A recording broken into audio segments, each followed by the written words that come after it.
Ezekiel 43 through 48. Dear Heavenly Father, I pray that anyone who comes across this video is blessed. I pray blessings into their life, whether they watch the whole thing or just this right here. I pray they are given exactly what they need, that you lead them exactly where they need to go, and that they get exactly what they need when they need it, like you do for me. And I appreciate the relationship that you give freely to me, and I'm excited for those who are seeking you to have a relationship with you as well. Thank you so much, God. In Jesus' mighty name, amen. After this, the man brought me back around to the east gateway. Suddenly, the glory of the God of Israel appeared from the east. The sound of his coming was like the roaring of rushing water, and the whole landscape shone with his glory. This vision was just like the others I had seen, first by the Kabar River, and then when he came to destroy Jerusalem. And I fell down before him with my face in the dust, and the glory of the Lord came into the temple through the east gateway. Then the Spirit took me up and brought me into the inner courtyard, and the glory of the Lord filled the temple. And I heard someone speaking to me from within the temple. The man who had been measuring was still standing beside me. And the Lord said to me, Son of man, this is the place of my throne, and the place where I will rest my feet. I will remain here forever, living among the people of Israel. They and their king will not defile my holy name any longer by their adulterous worship of other gods or by raising monuments in honor of their dead kings. They put their idol altars right next to mine with only a wall between them and me. They defile my holy name by such wickedness, so I consumed them in my anger. Now let them put away their idols and the sacred pillars erected to honor their kings, and I will live among them forever. Son of man, describe to the people of Israel the temple I have shown you. Tell them its appearance and its plan, so they will be ashamed of all their sins. And if they are ashamed of what they have done, describe to them all the specifications of its construction, including its entrances and doors and everything else about it. Write down all these specifications and directions as they watch, so they will be sure to remember them. And this is the basic law of the temple: absolute holiness. The entire top of the hill where the temple is built is holy. Yes, this is the primary law of the temple. These are the measurements of the altar. There is a gutter all around the altar, 21 inches wide and 21 inches deep, with the curb 9 inches wide around its edge. And this is the height of the altar. From the gutter, the altar rises 3.5 feet to a ledge that surrounds the altar. This lower ledge is 21 inches wide. From the lower ledge, the altar rises 7 feet to the upper ledge. This upper ledge is also 21 inches wide. The top of the altar, the hearth, rises still 7 feet higher, with a horn rising up from each of the 4 corners. The top of the altar is square, measuring 21 feet by 21 feet. The upper ledge also forms a square, measuring 24.5 feet on each side, with a 21-inch gutter and a 10.5-inch curb all around the edge. There are steps going up to the east side of the altar. Then he said to me, Son of man, this is what the sovereign Lord says. These will be the regulations for the burnt of offerings and the sprinkling of blood when the altar is built. At that time, the Levitical priest of the family of Zadok who ministered before me are to be given a young bull for a sin offering, says the sovereign Lord. You will take some of its blood and smear it on the 4 horns of the altar, the 4 corners of the upper ledge, and the curb that runs around that ledge. This will cleanse and make atonement for the altar. Then take the young bull for the sin offering and burn it at the appointed place outside the temple area. On the second day, sacrifice as a sin offering a young male goat that has no physical defects. Then cleanse and make atonement for the altar again, just as you did with the young bull. When you have finished the cleansing ceremony, offer another young bull that has no defects and a perfect ram from the flock. You are to present them to the Lord, and the priests are to sprinkle salt on them and offer them as a burnt offering to the Lord. Every day for 7 days a male goat, a young bull, and a ram from the flock will be sacrificed as a sin offering. None of these animals may have physical defects of any kind. Do this each day for 7 days to cleanse and make atonement for the altar, thus setting it apart for holy use. On the 8th day and on each day afterward, the priest will sacrifice on the altar the burnt offerings and peace offerings of the people. Then I will accept you, says the sovereign Lord. Then the man brought me back to the east gateway in the outer wall, but it was closed. And the Lord said to me, "This gate must remain closed. It will never again be open. No man will ever pass through it. For the Lord, the God of Israel, entered here. Thus it must always remain shut. Only the prince himself may sit inside this gateway to feast in the Lord's presence. But he may come and go only through the gateway foyer." Then the man brought me through the north gateway to the front of the temple. I looked and saw that the glory of the Lord filled the temple of the Lord. And I fell to the ground with my face in the dust. And the Lord said to me, "Son of man, take careful notice. Use your eyes and ears. Listen to everything I tell you about the regulations concerning the Lord's temple. Take careful note of who may be admitted to the temple and who is to be excluded from it. And give these rebels, the people of Israel, this message from the sovereign Lord. O people of Israel, enough of your disgusting sins. You have brought uncircumcised foreigners into my sanctuary, people who have no heart for God. In this way, you profaned my temple, even as you offered me my food, the fat and blood of sacrifices. Thus, in addition to all your other disgusting sins, you have broken my covenant. You have not kept the laws I gave you concerning these sacred rituals, for you have hired foreigners to take charge of my sanctuary." So this is what the sovereign Lord says. No foreigners, including those who live among the people of Israel, will enter my sanctuary if they have not been circumcised and do not love the Lord. And the men of the tribe of Levi who abandoned me when Israel strayed away from me to worship idols must bear the consequences of their unfaithfulness. They will still be temple guards and gatemen, and they may still slaughter the animals brought for burnt offerings and be present to help the people. But they encourage my people to worship other gods, causing Israel to fall into deep sin. So I have raised my hand and taken an oath that they must bear the consequences for their sins, says the sovereign Lord. They may not approach me to minister as priests. They may not touch any of my holy things or the holy offerings, for they must bear the shame of all the sins they have committed. They are to serve as the temple caretakers and are regulated to doing maintenance work and helping the people in a general way.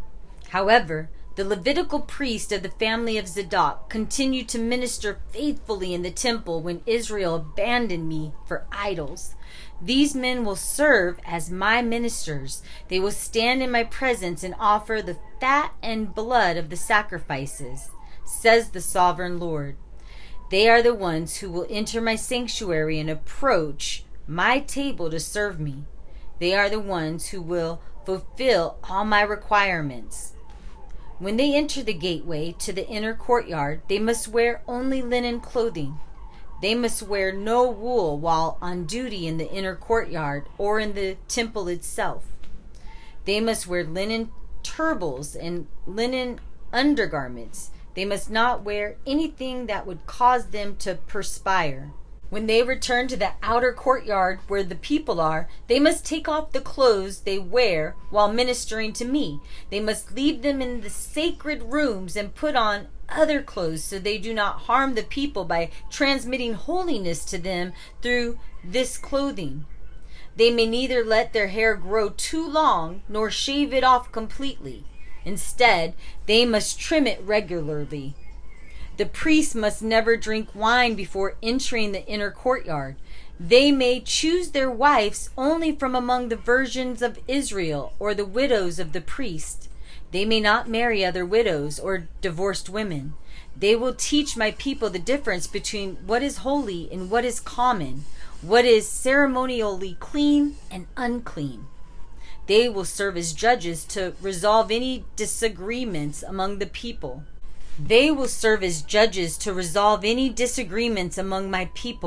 Their decisions must be based on my regulations, and the priest himself must obey my instructions and laws at all the sacred festivals, and they will see to it that the Sabbath is set apart as a holy day.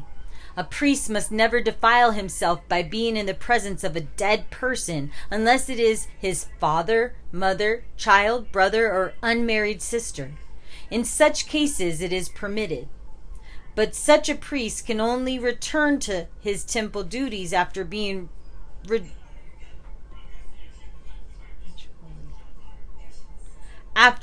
ritually cleansed and then wait for 7 days. The first day he returns to work and enters the inner courtyard and the sanctuary, he must offer a sin offering for himself, says the sovereign Lord.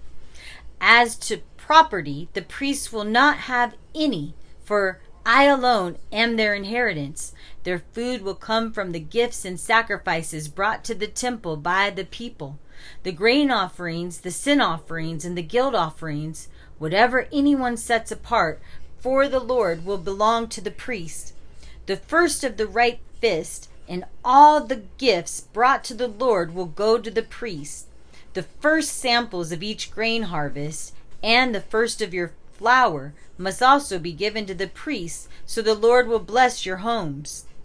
The priests may never eat meat from any bird or animal that dies in natural death or that dies after being attacked by another animal. When you divide the land among the tribes of Israel, you must set aside a section of it for the Lord as his holy portion. This piece of land will be 8 1/3 miles long and 6 2/3 miles wide. The entire area will be holy ground. A section of this land measuring 875 feet by 875 feet will be set aside for the temple. An additional strip of land, 87.5 feet wide, is to be left empty all around it.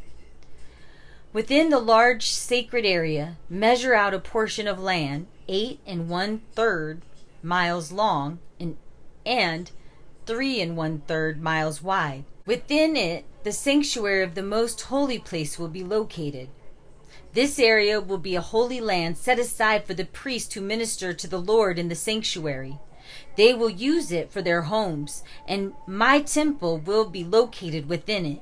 The strip of sacred land next to it, also 8 1/3 miles long and 3 1/3 miles wide, will be a living area for the Levites who work at the temple. It will be their possession and a place for their towns. Adjacent to the larger sacred area will be a section of land 8 1/3 miles long and 1 2/3 miles wide. This will be set aside to be a city where anyone in Israel can come and live. 2 special sections of land will be set apart for the prince. One section will share a border with the east side of the sacred lands and city, and the second section will share a border on the west side. Then the far eastern and western borders of the prince's lands will line up with the eastern and western boundaries of the tribal areas. These sections of lands will be the prince's allotment. My princes will no longer oppress and rob my people. They will assign the rest of the land to the people giving an allotment to each tribe. For this is what the sovereign Lord says: Enough, you princes of Israel. Stop all your violence and oppression and do what is just and right. Quit robbing and cheating my people out of their land. Stop expelling them from their homes.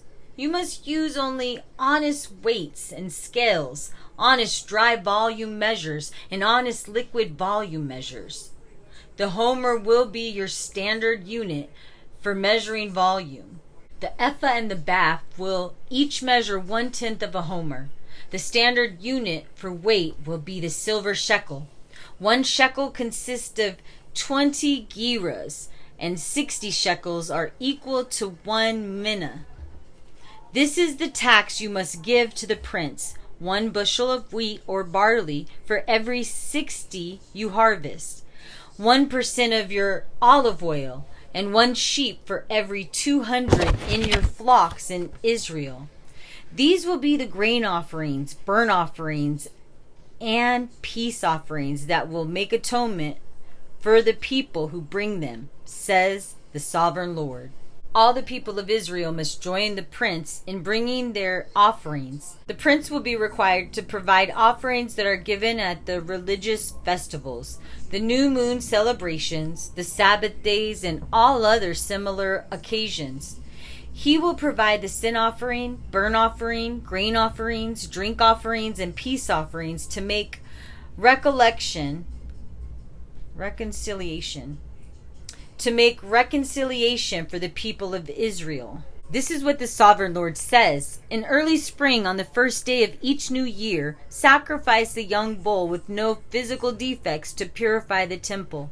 The priest will take some of the blood of this sin offering and put it on the doorpost of the temple, the 4 corners of the upper ledge on the altar, and the gatepost at the entrance to the inner courtyard. Do this also on the 7th day of the new year for anyone who has sinned through error or ignorance. In that way, you will make atonement for the temple. On the 14th day of the new year, you must celebrate the Passover. This festival will last for 7 days. Only bread without yeast may be eaten during that time. On the day of Passover, the prince will provide a young bull as a sin offering for himself and the people of Israel. On each of the 7 days of the festival, he will prepare a burnt offering to the Lord. This daily offering will consist of 7 young bulls and 7 rams without any defects. A male goat will also be given each day for a sin offering. The prince will provide a 1/2 bushel of flour as a grain offering and a gallon of olive oil for each young bull and ram. During the 7 days of the Festival of Shelters, which occurs every year in early autumn, the prince will provide these same sacrifices for the sin offering, the burnt offering, and the grain offering, along with the required olive oil. This is what the sovereign Lord says: The east gateway of the inner wall will be closed during the 6 work days each week, but it will be open on Sabbath days and the days of new moon celebrations. The prince will enter the foyer of the gateway from the outside. Then he will stand by the gatepost while the prince offers his burnt offerings and peace offerings. He will worship inside the gateway passage and then go back out the way he came. The gateway will not be closed until evening. The common people will worship the Lord in front of the gate. The common people will worship the Lord in front of this gateway on Sabbath days and the days of new moon celebrations. Each Sabbath day, the prince will present to the Lord a burnt offering of 6 lambs and 1 ram, all with no physical defects. He will present a grain offering of a 1/2 bushel of flour to go with the ram, and whatever amount of flour he chooses to go with each lamb. He is to offer 1 gallon of olive oil for each 1/2 bushel of flour. At the new moon celebrations, he will bring 1 young bull, 6 lambs, and 1 ram, all with no physical defects. With the young bull, he must bring a 1/2 bushel of flour for a grain offering. With the ram, he must bring another 1/2 bushel of flour. And with each lamb, he is to bring whatever amount of flour he decides to give. With each half bushel of flour, he must offer 1 gallon of olive oil. The prince must enter the gateway through the foyer, and he must leave the same way he came. But when the people come in through the north gateway to worship the Lord during the religious festivals, they must leave by the south gateway, and those who enter through the south gateway must leave by the north gateway. They must never leave by the same gateway they came in. They must always use the opposite gateway. The prince will enter and leave with the people on these occasions.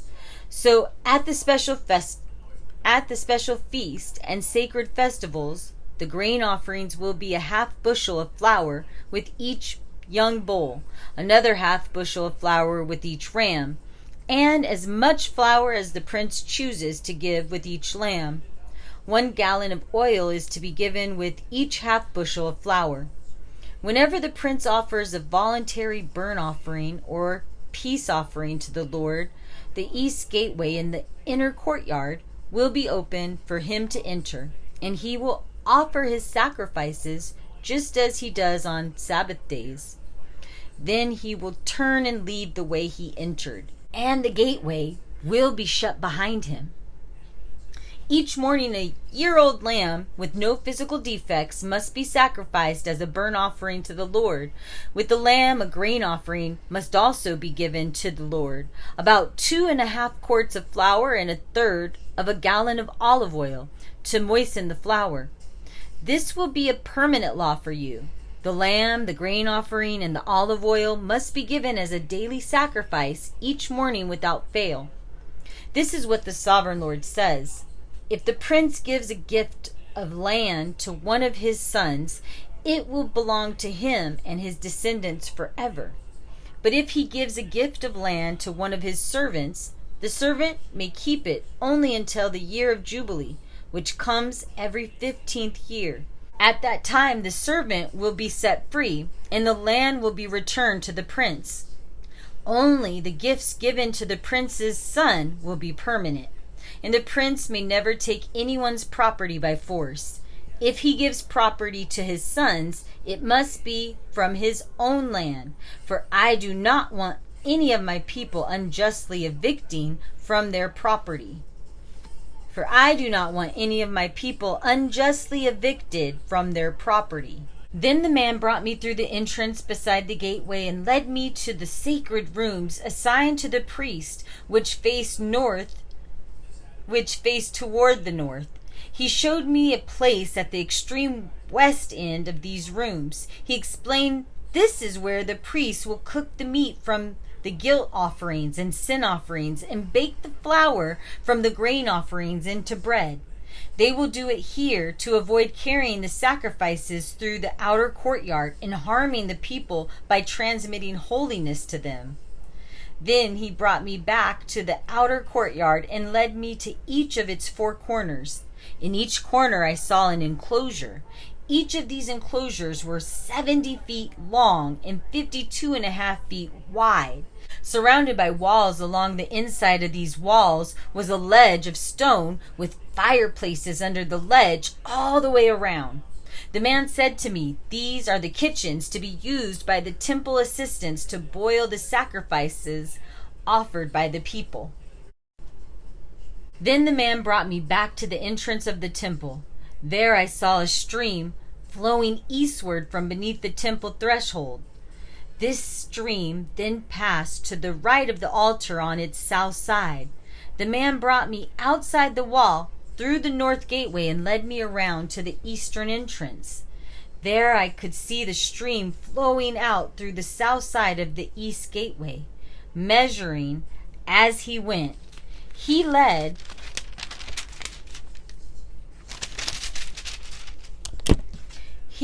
me along the streams for 1,750 feet and told me to go across. At that point, the water was up to my ankles. He measured off another 1,750 feet and told me to go across again. This time, the water was up to my knees. After another 1,750 feet, It was up to my waist.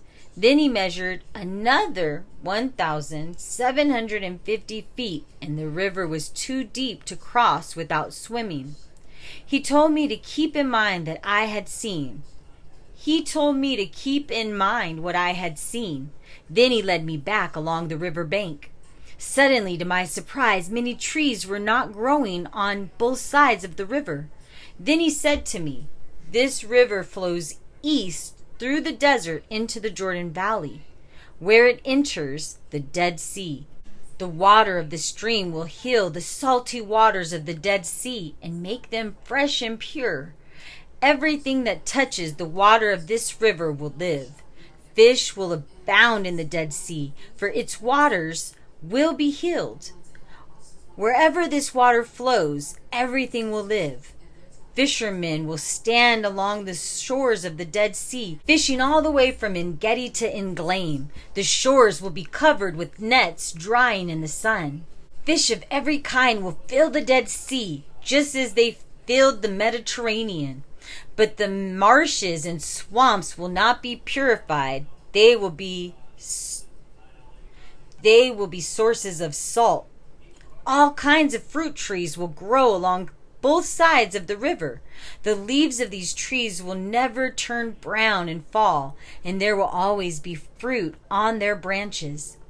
There will be a new crop every month, without fail, for they are watched by the river flowing from the temple. The fruit will be for food,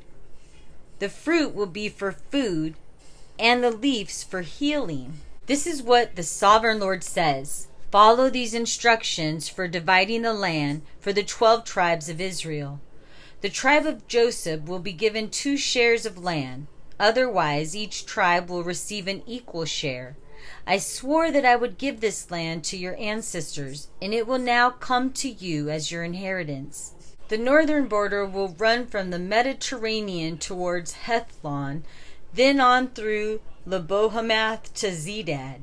Then it will run to Beratha and Sibrain, which are on the border between Damascus and Hamath, and finally to Hazar Hadikon on the border of Haran. So the northern border will run from the Mediterranean to Hazar Enan, on the border between Hamath to the north and Damascus to the south. The eastern border starts at a point between Haran and Damascus and runs southward along the Jordan River between Israel and Gilead, past the Dead Sea and as far south as Tamar. This will be the eastern border. The southern border will go west from Tamar to the waters of Meribath at Kadesh, and then follow the course of the brook of Egypt to the Mediterranean. This will be the southern border.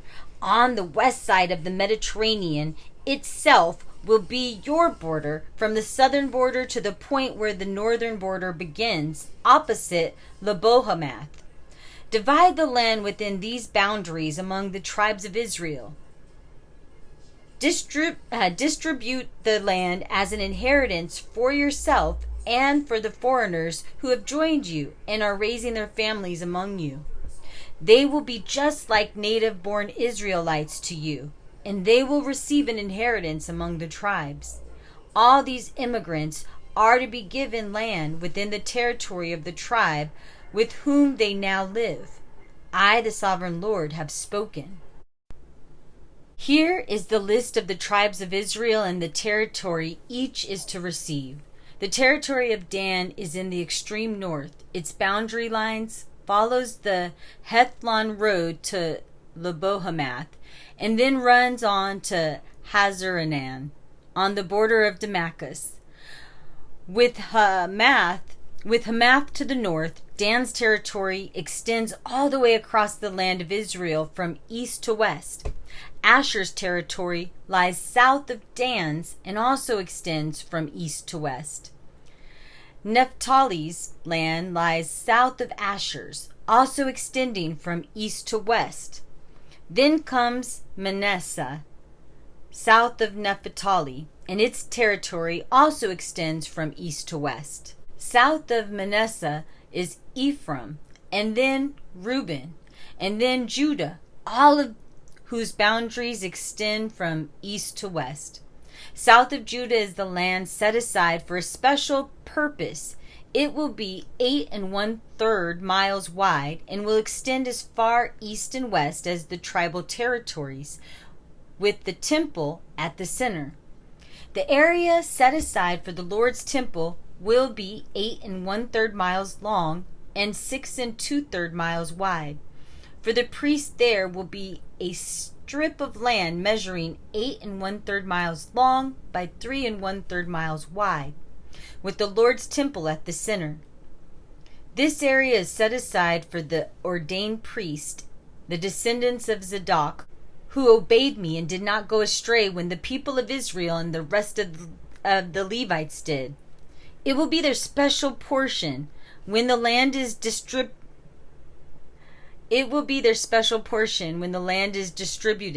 The most sacred land of all. Next to the priest's territory will lie the land where the other Levites will live. The land allotted to the Levites will be the same size and shape as that belonging to the priest, 8 1/3 miles long and 3 1/3 miles wide. Together, these portions of land will measure 8 1/3 miles long by 6 2/3 miles wide. None of this special land will ever be sold or traded or used by others, for it belongs to the Lord. It is set apart as holy. An additional strip of land, 8 1/3 miles long by 1 2/3 miles wide, south of the sacred temple area, will be allotted for public use. Homes, pasture lands, and common lands, with the city at the center. The city will measure 1.5 miles on each side. Open lands will surround the city for 150 yards in every direction. Outside the city, there will be a farming area that stretches 3 1/3 miles to the east and 3 1/3 miles to the west along the border of the sacred area. This farmland will produce food for the people working in the city. Those who come from the various tribes to work in the city may farm it. This entire area, including the sacred lands and the city, is a square that measures 8 1/3 miles on each side. The area that remain to the east and to the west of the sacred lands and the city will belong to the prince. Each of these areas will be 8 1/3 miles wide, extending in opposite directions to the eastern and western border of Israel. So the prince's land will include everything between the territories allotted to Judah and Benjamin, except for the areas set aside for the sacred lands and the city. These are the territories allotted to the rest of the tribes. Benjamin territory lies just south of the prince's land, and it extends across the entire land of Israel from east to west. South of Benjamin's territory lies that of Simon, also extending across the land from east to west. Next is the territory of Issachar, with the same eastern and western boundaries.